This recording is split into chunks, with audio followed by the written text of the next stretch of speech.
नमस्कार विद्यार्थियों, कैसे हैं आप सब बच्चों।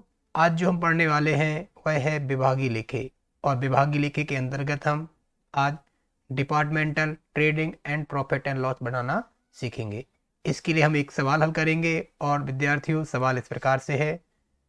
तो सवाल ये है, एक कंपनी अपना व्यापार जो है 3 विभाग आवासा के द्वारा चलाती है।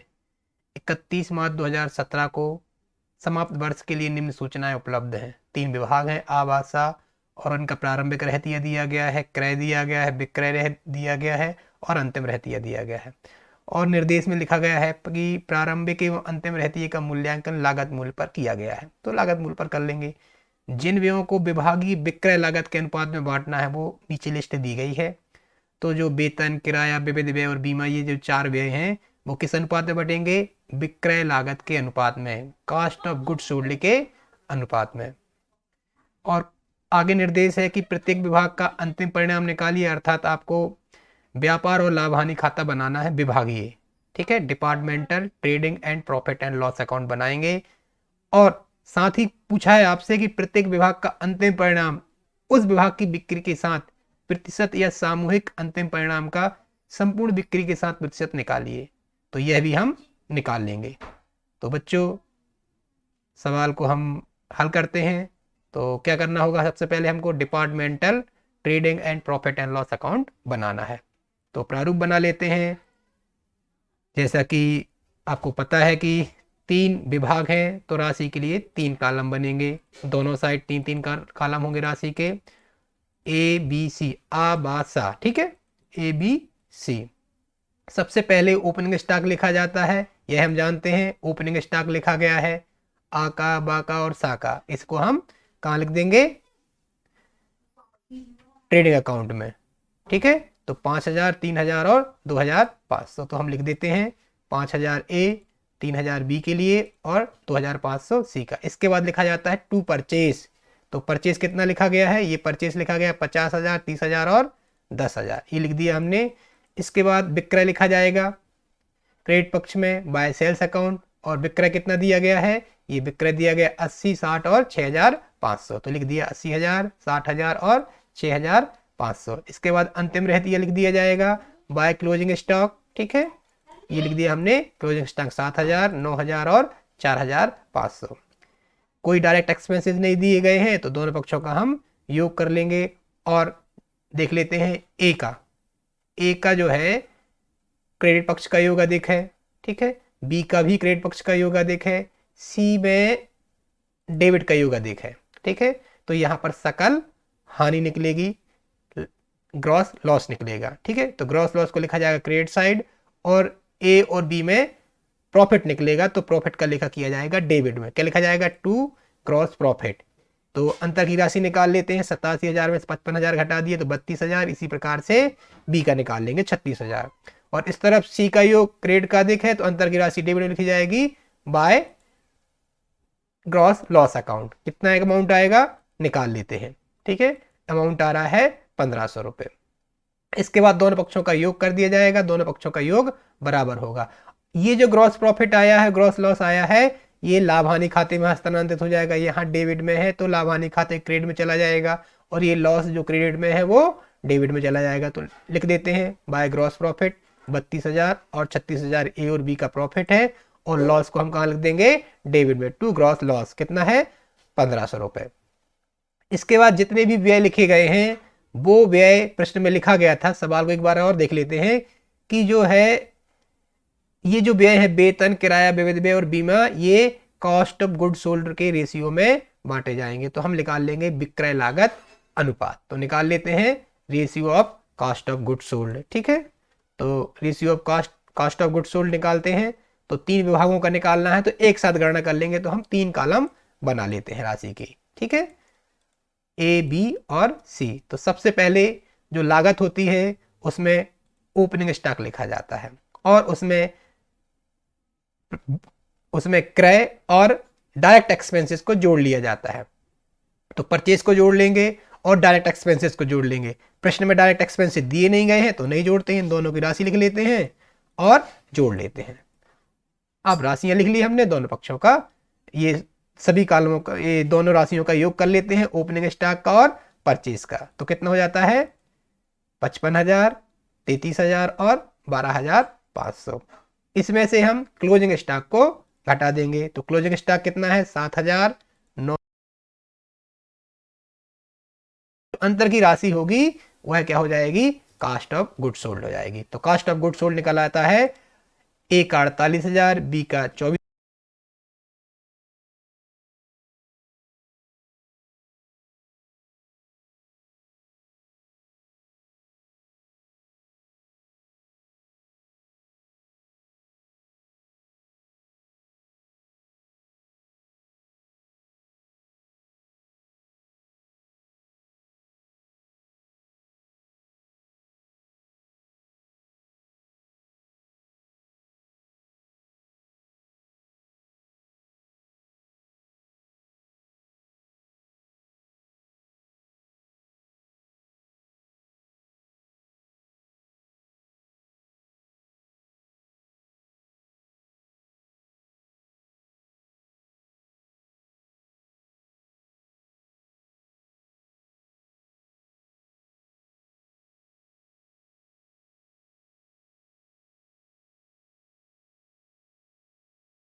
और भी व्यय हैं इंश्योरेंस के, उनको भी हम जो है 2000 के व्यय हैं 6:3:1 के अनुपात में बांट के लिख देंगे। सभी व्ययों का लेखा हो गया है। अब हम दोनों पक्षों का योग कर लेंगे और योग लगा लेंगे।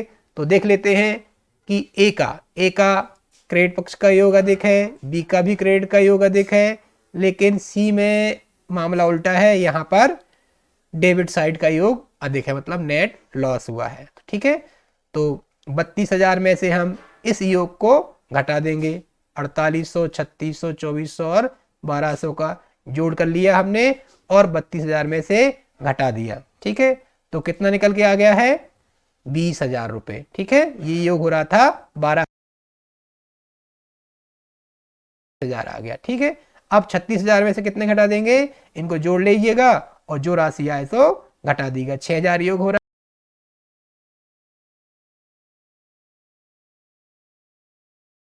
है कितना 3,500। तो 3,500 में यहाँ तो कोई राशि है नहीं, तो यहाँ पूरे नेट लॉस जो है वो आ जाएगा और लिख देंगे बाय नेट लॉस अकाउंट कितना 3,500 रुपए। और इस प्रकार से हम दोनों पक्षों का योग कर देंगे। तो बच्चों अब हमने क्या कर लिया है, नेट प्रॉफिट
निकाल आएगा 53.85%। ये ध्यान रखिएगा, ये क्या है लॉस का परसेंट है। ठीक है, अब हमको निकालना है कंबाइन, क्योंकि प्रश्न में पूछा गया है कि पूरी कंपनी के पूरे व्यवसाय के लिए आपको प्रॉफिट का जो अंतिम अनुपात है, जो नेट प्रॉफिट रेशियो निकालना है। तो निकाल लेते हैं कंबाइंड नेट प्रॉफिट रेशियो। तो कुल कितना प्रॉफिट हुआ है वो लिख लेते हैं। तो देखिएगा 30,000, 20,000, देखिए यहाँ पर ये 30,000 और 20 50,000, और ये लॉस को घटा देंगे तो कितना जाता है 46,500 बचता है नेट प्रॉफिट। और जो बिक्री है इनको जोड़ लेंगे हम, तो 80 20 और 60 कितना हो जाता है 1,40,000, 1,40,500। ठीक है, तो क्या करना है आपको, इसे यहां पर लिख देना है 46,500 बटे 1,40,500 गुणा 100, और निकल आता है कितना 31.74%। तो बच्चों इस प्रकार से हमने इस सवाल को हल कर लिया है। ठीक है, क्या निकल के आया है ये हमारा कंबाइंड नेट प्रॉफिट रेशियो 31.75, और हमने departmental trading and profit and loss account भी बना लिया है। तो बच्चों अब आपको समझ में आया होगा कि किस प्रकार से departmental trading and profit and loss बनाया जाता है। ठीक है, धन्यवाद।